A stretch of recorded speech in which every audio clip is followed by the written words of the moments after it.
I take refuge in the Buddha. I take refuge in the Dharma. I take refuge in the Sangha. And then giving rise to the mind of bodhicitta, the bodhisattva vow. May I complete the path to enlightenment for the sake of all beings. And that's so much what this is about. May I wake up so that actions of mind, body, and speech uplift, support, edify, brighten, are positively generative in the mostly hidden to us networks of interconnection, to aspire to put out only what is good, is true, and is beautiful. And that means it's officially no longer cool to be jaded about life. I saw a bumper sticker that said, "Kindness is the new punk rock. Grounded positivity is cool."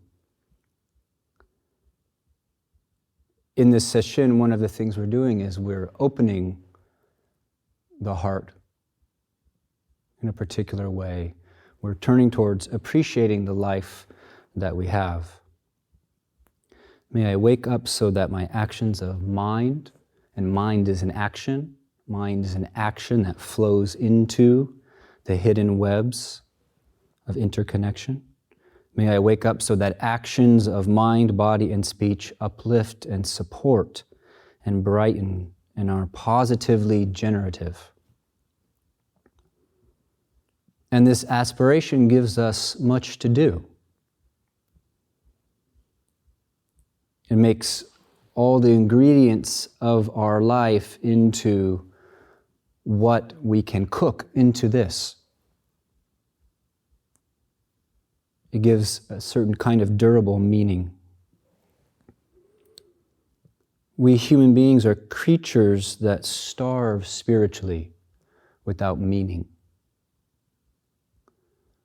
And when we're starving of deep and true meaning, maybe we turn towards pleasurable objects to try to hit that spot. Doesn't work. Never works. Maybe we turn towards trying to accumulate more power to hit that spot that's hungry for true meaning. Doesn't work. Never works.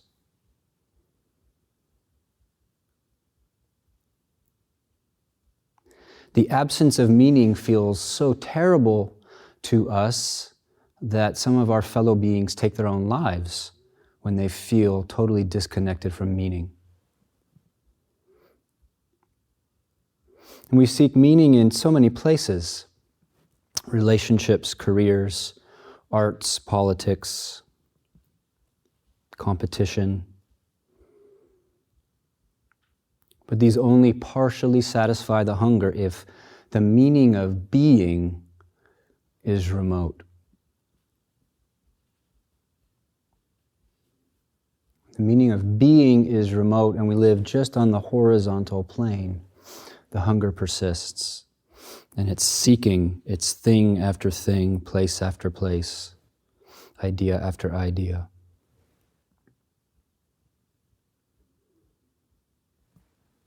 We're hungry if being's given meaningness is remote. And yet we're not remote from it, and yet we're not full with it either, else our seeking for meaning would not look like it does. In some sense, our life is the evidence.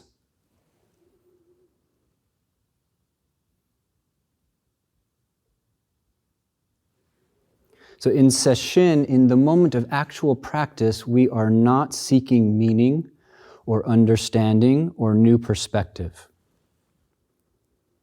In Sesshin, we are not seeking an overview of our lives, a new angle.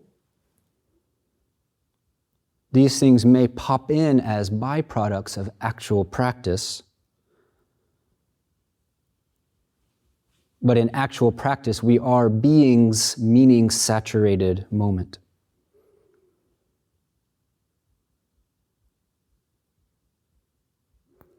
standing apart and discriminating thought about body, mind, about emotional condition, standing apart from life in the mind of good, bad, I like it, I don't like it, the whole ranking system has a restless, disconnected taste to it.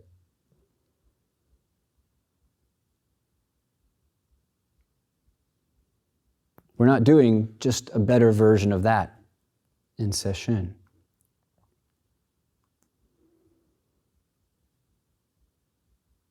The Faith Mind poem that we chanted basically says discriminating thought does not go beyond opinion.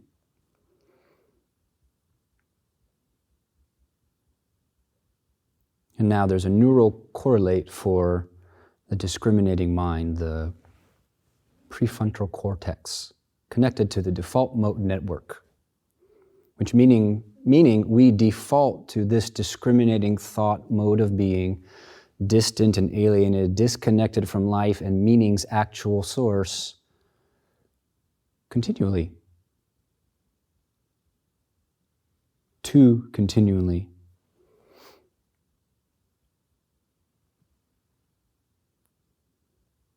The meaningness that could satisfy will not be found in opinions or ideas, though they might lead us in that direction. Being's meaning is in intimacy, direct connection, breath, attention as one, space, awareness as one, tree, eye, and eye consciousness as one, sound, ear, and ear consciousness as one.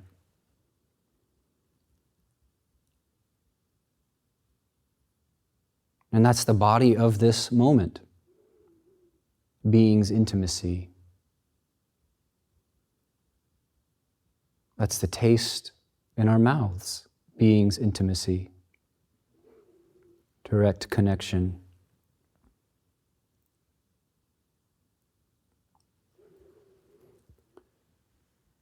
The mind's seeking and grasping for meaning, one of the ways it does this is it seeks an experience, Sesshin, for example, and then it tries to take something from it that it can chew on and expand into some impactful insight or some souvenir of meaning. But being's meaning is intimacy, it's direct connection, so there's no meaning swag. There's no meaning trophy. Intimacy and direct connection gives little room for the spectator, for overviewing our life, little room for a witnesser. Or you could say we are practicing letting go of the spectator, overviewing life, the witnesser, for direct connection, for being's intimacy.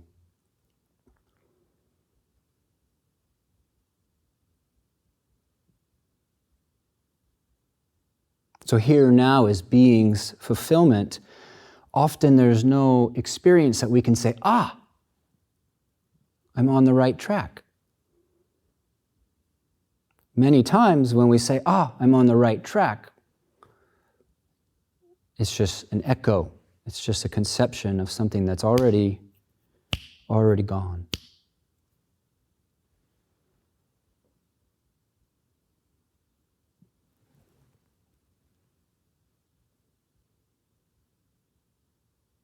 So on the level of mind, meaning is constructed.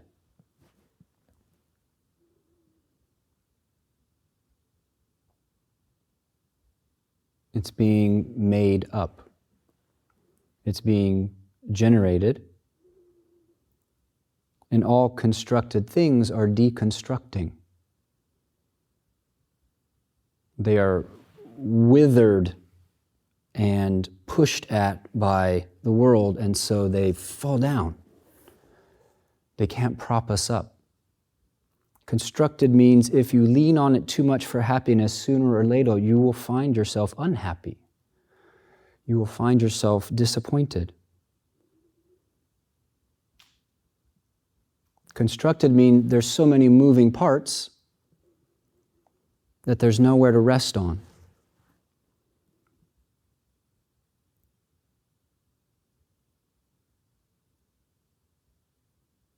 Constructed means the universe is in the process of changing into something else. This body-mind is this moment changing into something else. It's beautiful creativity.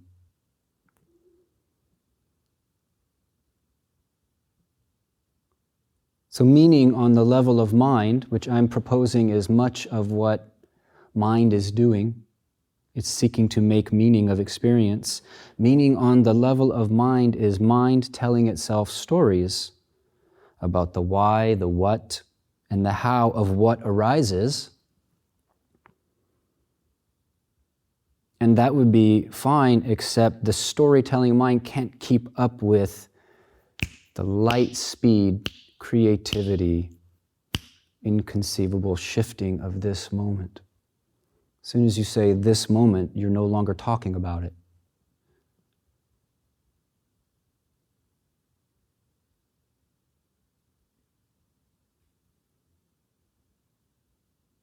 Just take a moment and notice the goneness of each moment. Gone yet replaced. Disappearing yet appearing. That's this breath. That's this mind. That's this Zendo.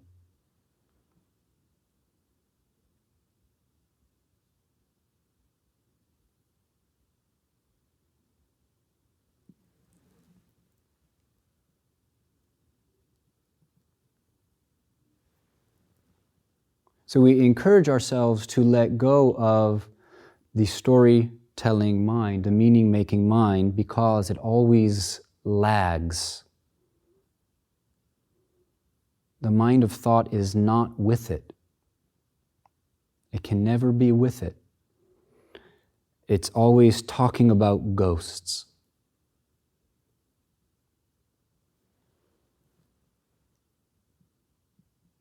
The old teacher Mumon said, until we realize presence, we're like a ghost that haunts the bushes. Kind of a weird statement, actually. Nobody likes to be called a bush haunting ghost. In many ways, the habitual storytelling commentary mind is a conglomeration of ancestral and cultural and personal ghosts. The recycling, the haunting of conversations from 3 years ago, 5 years ago, 3 months ago. The should haves, the would haves, if only I did.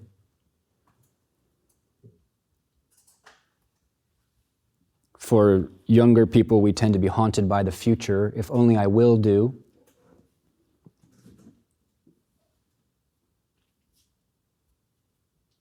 And so we live in a haunted house. But life is now.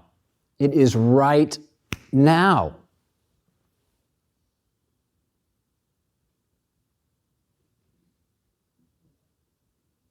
So actual life has already slipped out of whatever confining label or designation or concept our mind creates.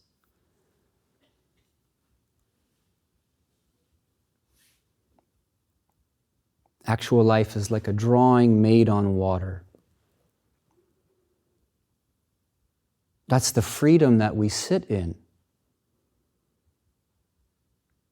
It strikes me that it actually takes courage to sit in this freedom. We don't like how open and free it is. Because at least the ghosts are familiar.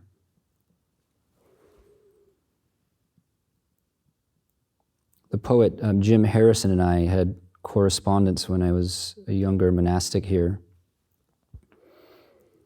And I really liked his poetry. And then he told me that Every day he would sit zazen and his cat would go upon his head for the whole period until he was done. And then he became my favorite poet. This is Jim Harrison.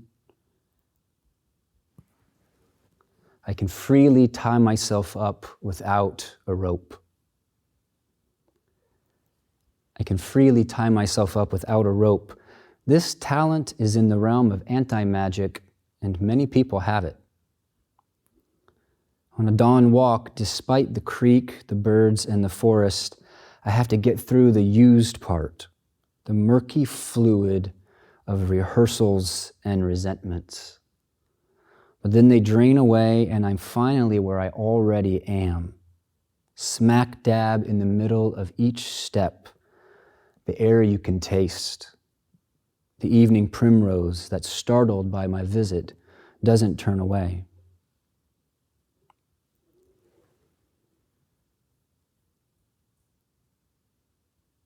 So all of this is to encourage us to not look in the wrong place for Dharma's fulfillment. It will not be found in chewing things over in our minds. It won't be found thinking about.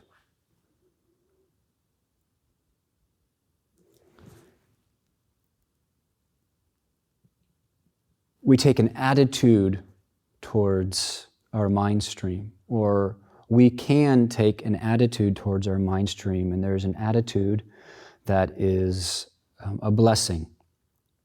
And I call it active disinterest, because this is not about thinking the right thought or having a new perspective or processing correctly your life or your conundrum. It is not about that at all. Because of that, we don't really need to pay attention to the content of our minds. Maybe if you're the cook and you don't need to burn the cookies, or maybe you have to think about how many shovels to put out for the people in the garden, or that kind of thing. Active disinterest in the mind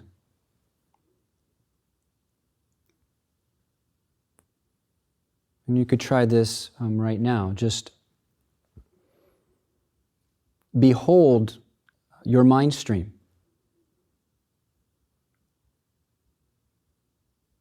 Just be there as it emits, as it proliferates. Just hang out with it. And view it as just like a frothing stream. Each thought a weightless bubble. Each image just a reflection on the water.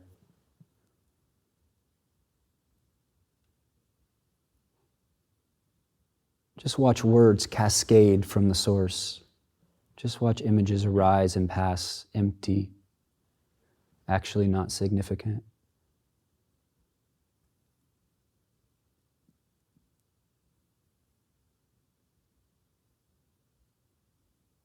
Just like bubbles. No matter how hard we try, we cannot make this mind stream substantial. You can't actually freeze it. Have you ever noticed you can't stop on one thought? Your mind cannot get clogged on a thought, although it can go in eddies.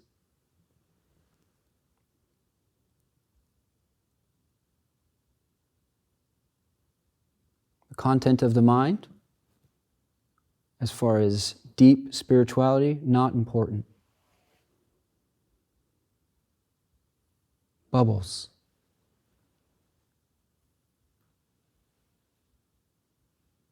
So this is something that you can work with. An active disinterest.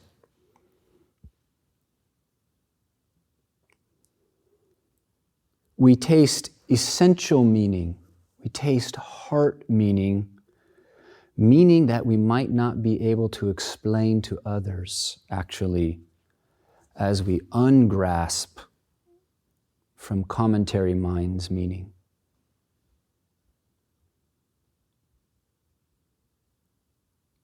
The meaning that silence is full of. The meaning that the forest is pregnant with.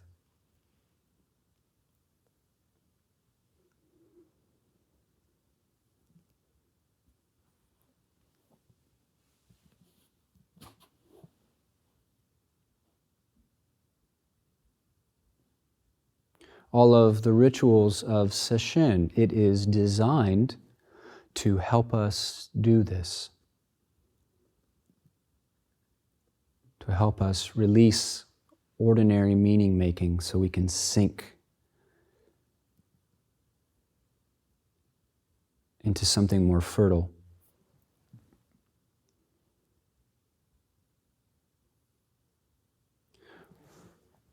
And yet, there's more to the path than that. And I want to unpack and flesh out the path of Dharma, because it is, I feel, profoundly meaningful to take this much time and saturate ourselves, to imprint ourselves and all beings, because we exist in interdependence with Dharma.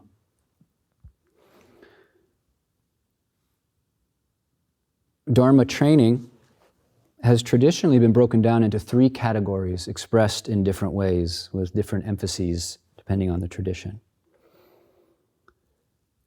So the first is samadhi, absorption or presence, the meaning-free immersion in the flow of being, whether that's the breath, your body expanding and contracting, whether you're letting yourself fill with the hum of silence. It's about being on the spot. It's about nowness. It's about focus.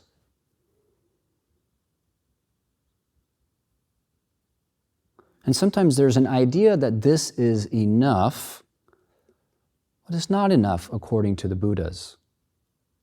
If we thought this was merely about samadhi or concentration, then Navy SEALs who are training to murder people would be saints, because many of them have concentration that we could only dream of, the amount of stability and focus and iron nerve.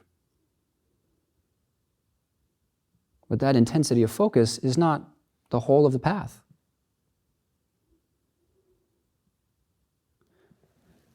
But these are interdependent, as we will see. These all work together.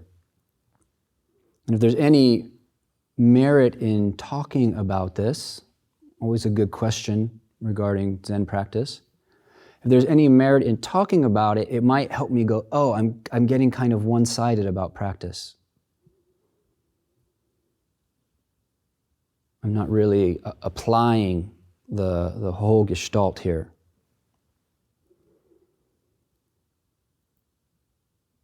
Spiritual life is full-blooded, it's full-bodied. So we have samadhi, the presence training, one element of Zazen. And then let's call the second perceptual. Sometimes it's called the category of seeing.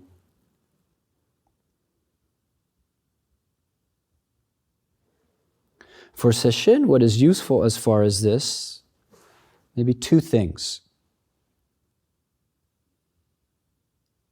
First, all concepts, labels, all decideds. That's a new word for me. The decideds. There's those things that you've already, there's no more room for a new angle. There's no more, you know what it is so much you actually don't look at it anymore. Right? This happens a lot in people's meditation practice.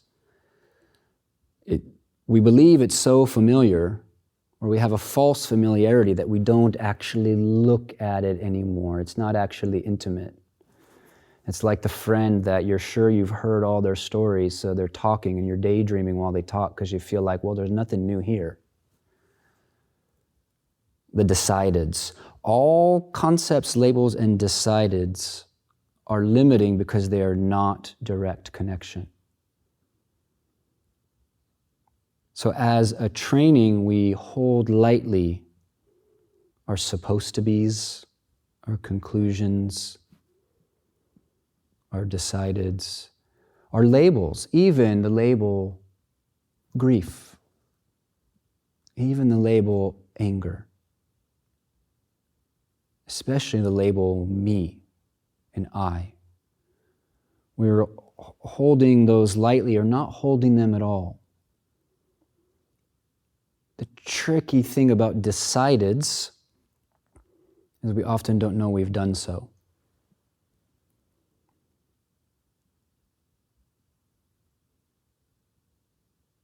Somehow the door of the mind swings shut and we don't know that that happened. That's one of the saddest things about being a human being. So where this is really actually alive is catch it as soon as you can. If you start to be in an eddy of, oh, my session is, or oh, my life is, or that person, or this, whatever. If you start to feel that a story is being woven, then cut through that story. You don't need it. Being's meaning does not depend on that story.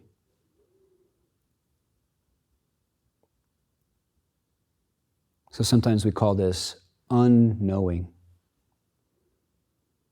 So may we unknow. May we unknow. The second perceptual training is not forgetting to see emptiness, impermanence.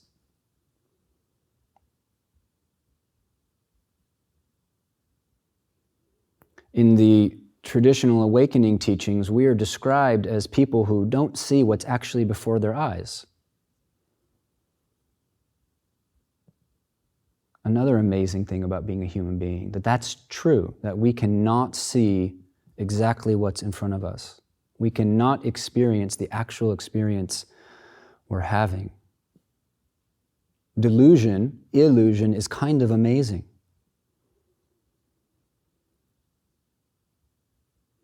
There's a Christian mystic, and she said, thingness is the heart's great sorrow. Thingness is the heart's great sorrow. So not forgetting to see emptiness, impermanence means as you inhabit your body, heart, mind, and its arising, disappearing, don't forget there's no thing there. It's space, presence, and activity. Don't forget to see emptiness and impermanence in this thing we call ourselves. This moment, whatever the shape, is not a thing, but we forget that.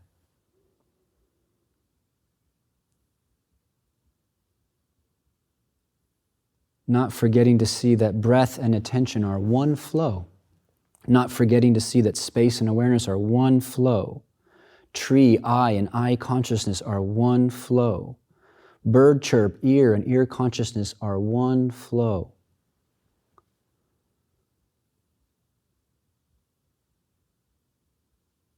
You might ask, what is it that does not flow then? That's a very good question.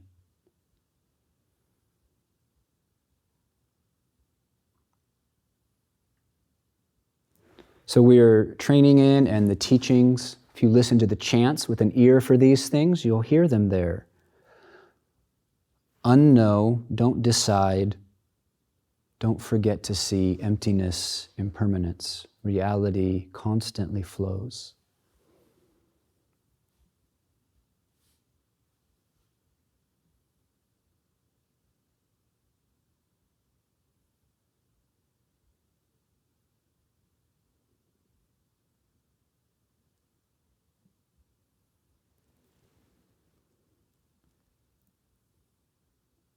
Sometimes the teachings are presented as stopping there, as just about samadhi and insight.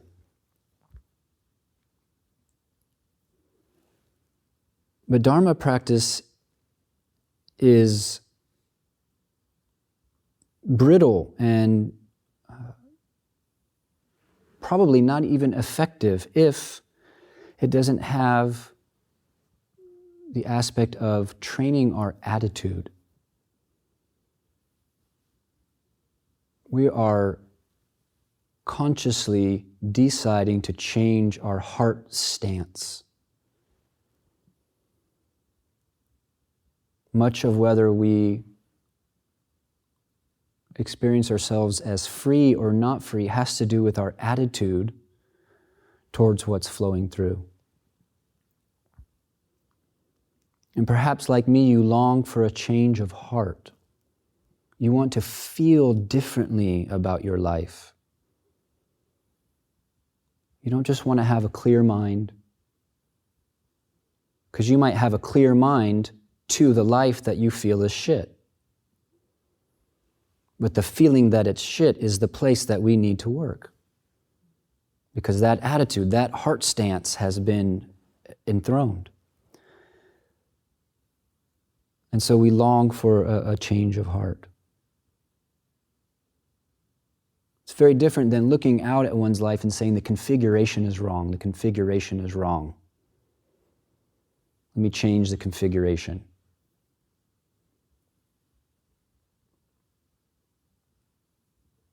That's another way to articulate what seeking is. Seeking is the logic that if I change the configuration of my life, then the heart will be at rest.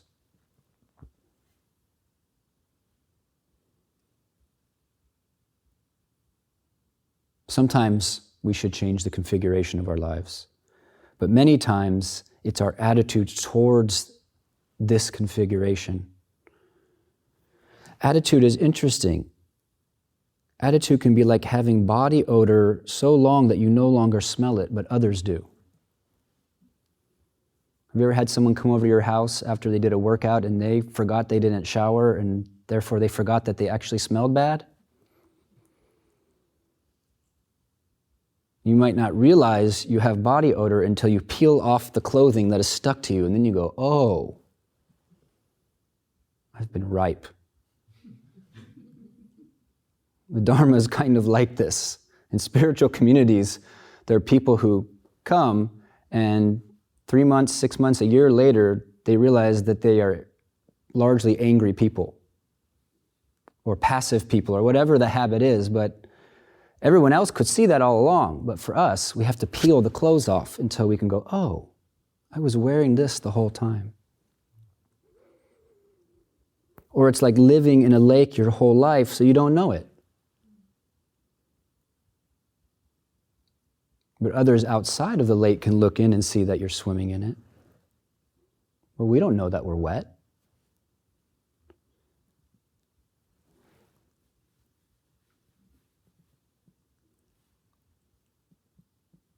So much of what we're doing is to effect a change of heart. We bow, we do devotional chants, we eat oryoki, we regard each other with kindness, we are of service. The whole environment is a context within which we can bring forth our virtue.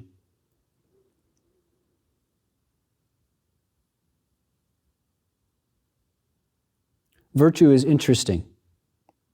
Virtuous acts, acting from positive attitudes, uplift us. They leave energy, warmth, and openness in their wake. Non-virtuous acts drain energy, they close the body, they dim the mind. This is not doctrine like some kind of 10 Commandments kind of thing, or Buddha looking down at you as a bad boy. This is an invitation, this is a hypothesis to be tested. For example, do wash up with resentment one day, and then the next day do it with a friendly and supporting heart. Or do wash up one day and do it in a sloppy way, and then the next day do it with thoroughness, and see how you feel after.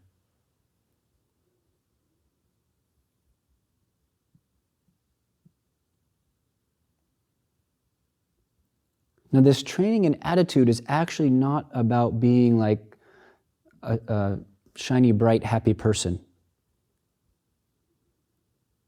That happens to some people, unfortunately for the rest of us. But that's not what it's about. When we talk about virtue and training the attitude, it's actually, it's not for you to become good, in the sense that you can go, I'm good, and other people can look at you and go, you're good. We're both good. Positivity is energizing. Virtue energizes us, and we have to gather energy to overcome habitual mind. That's why these things are interdependent. Samadhi, perception training, and a change of heart, attitude. They feed into each other.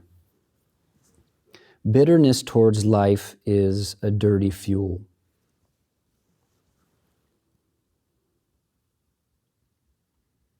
If you find you have some kind of reticence or hesitation about doing some of the particular gratitude practices, that may be the very clue that you should do them.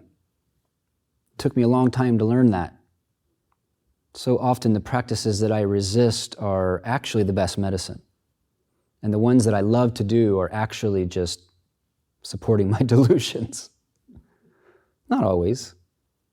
There's no always. Bitterness towards life is a dirty fuel.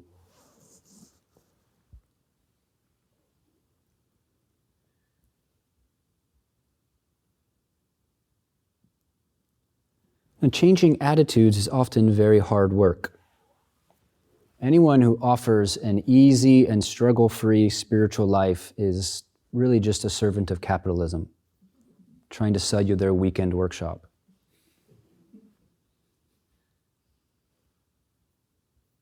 Changing attitudes is often hard work.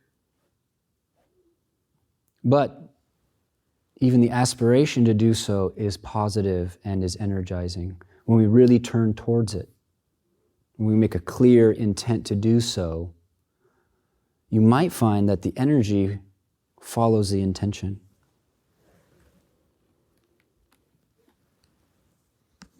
So this session emphasizes the deep beauty of generosity and gratitude.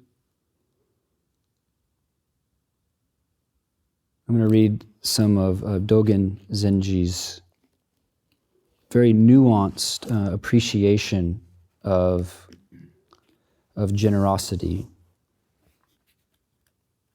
And generosity and gratitude, do they flow into each other? Do they cause each other? That's an interesting question. This is Dogen Zenji from an essay offered a long time ago called Bodhisattva's Four Methods of Guidance, Bodhisatta Shisho Ho. And I'll just read a little bit of this. Generosity means non-greed. Non-greed means not to covet. And this has relevance for us in our sitting meditation, because sometimes we really covet some other state. Non-greed means not to covet. Not to covet means not to curry favor. Even if you govern the world, you should always convey the correct dharma with non-greed. It is to give away unneeded belongings to someone you don't know. To offer flowers blooming on a distant mountain to the Buddha. Think about that for a second. To offer flowers blooming on a distant mountain.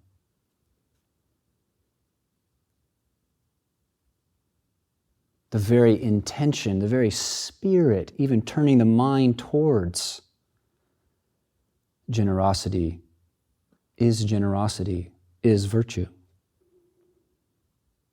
Offer flowers blooming on a distant mountain to the Tathagata, the Buddha, or to offer treasures you had in your former life to sentient beings. Whether it is of teaching or of material, each gift has its value and is worth giving. You could also say each gift has its value and is worth receiving.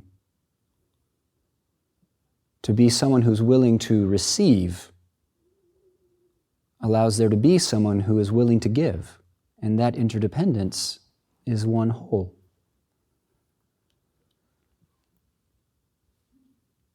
Each gift has its value and is worth giving. Even if the gift is not your own, there is no reason to keep from giving. Now, this doesn't mean that it's virtuous to shoplift from Target because you're going to donate the toys to Salvation Army. We could debate that later. Even if the gift is not your own, there is no reason to keep from giving. What the hell is ownership anyway? In a universe that is only occurrence, in a universe that is only moment, what does it mean to have something? Dogen says, the question is not whether the gift is valuable, but whether there is merit.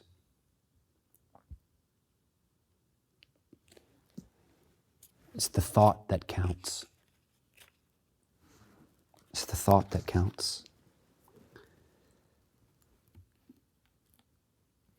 So a practice you could begin with, or continue with, because Kodo and I have been talking about it, as medicine for the various shades of negativity. Now you could do it anyway, but especially if you find yourself in an eddy of negativity, EDDY, not EDDIE. If you find yourself in that kind of eddy, I don't know what kind of practice would actually help. A practice you could work with is the thank you practice. Now, I find this is similar to loving kindness or metta in that when I was younger and I first did this, I would sit here on my cushion, gritting my teeth, going, "May all beings be at ease. May all beings be happy. May all beings." And it wasn't very effective. It's an attitudinal training. The words are a vehicle to draw out that heart. Just like if you're doing loving kindness, the words, ideally, they catalyze, they spark that attitude which exists within us, whether dormant or not. So sometimes these kind of things are a bit like starting an old engine. You gotta keep pulling the thing. Praising the myriad presences. In this moment, just look around and see all the things that are supporting your experience right now. You could be meditating in a dusty garage with scorpions on the wall in 90-degree heat. Somebody somewhere is.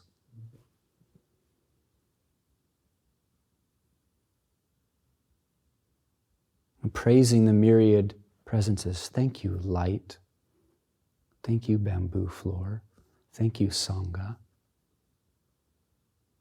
When you do it from your heart, there'll be a little droplet of light. A little droplet of light will shatter in your body. And that can accumulate. The myriad sustaining presences in this moment. You could use this as a mantra, right? Mantra means protecting the mind. It is much better even to do rote thank yous than it is to indulge in some sort of my life sucks narrative. One good thing about the mind is there's only one thought in it at a time. Thank you. So this is raw praise of beingnesses, and you don't need to elaborate it conceptually. You don't need to say, Thank you, potatoes, for your nutrients and potassium and the curry powder. No, you don't know. Just keep it, just thank you. Thank you, potatoes. And see what happens. See if the presence of that is any different when you are in relationship with it in that way. Thank you, sky.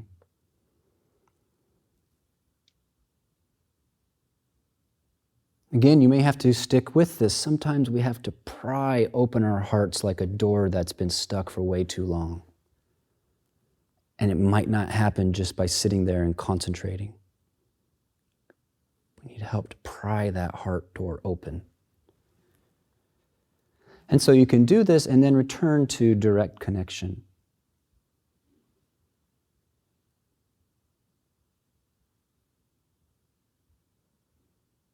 Right? Because we're opening to a gratitude for our life that does not rest on anything but being itself.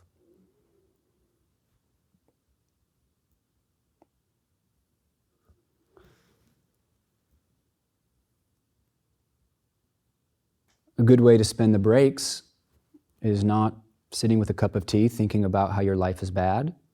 A good way to spend the breaks is to walk through the forest and practice this praising of all the myriad beingnesses.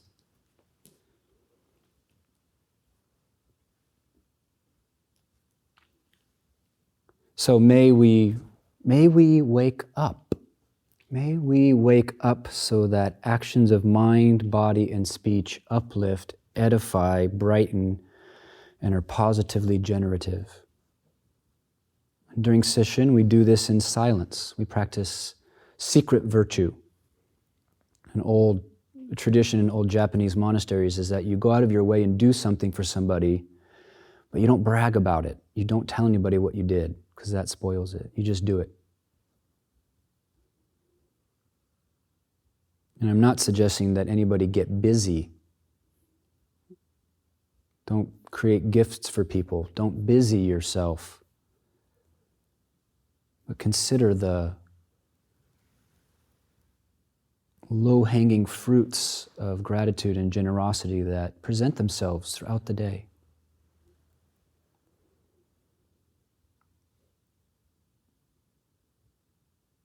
Now flavored with gratitude is lively. Habitual commentary mind always drags, always weighs us down. It's easy to see this.